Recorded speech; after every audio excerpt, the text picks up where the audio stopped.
Hi everybody, today is August 1st, 2014. Obama signs executive order to detain Americans with respiratory illnesses. As the Ebola outbreak continues to cause concern based upon the recommendation of the Secretary of Health and Human Services in consultation with the acting Surgeon General, President Barack Obama has signed an amendment to an executive order that will allow him to mandate the apprehension and detention of Americans who merely show signs of respiratory illness.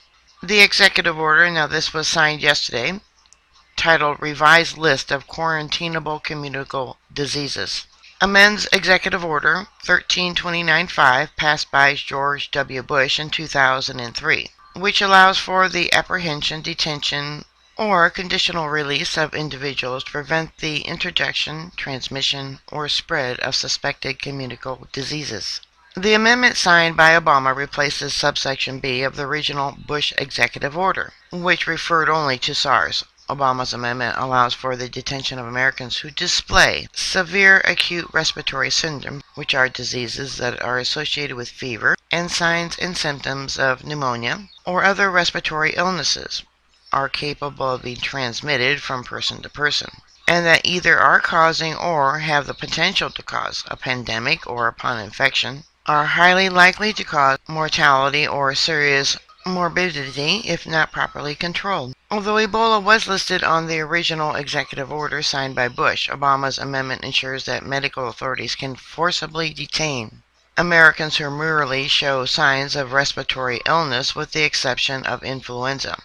Although the quarantining of people suspected of being infected with the Ebola virus seems like a perfectly logical move, the actual preconditions for this to happen aren't restricted to just those suffering from the disease.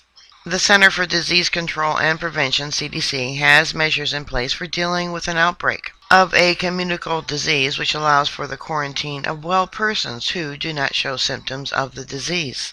In addition, under the Model State Emergency Health Powers Act, public health authorities and governors would be given expanded police powers to seize control of communication devices, public and private property, as well as a host of other draconian measures in the event of a public health emergency.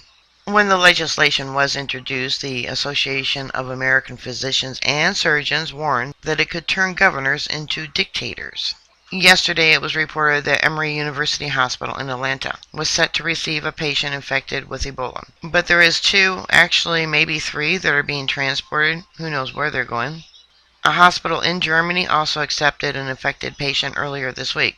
Some critics have raised concerns about the risk of deliberately importing infected individuals into the West. Yeah, do you really trust the government? I mean, look what they've done with past disasters. Hurricane Sandy, Katrina, and then more recently, the anthrax, the total cluster, mess up with the anthrax that was released there at the CDC.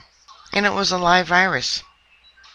Alright, put your thoughts and comments down below. Bookmark my site. I'll keep you up to date. Please stay safe. And I'll talk to you later. God bless you. Bye.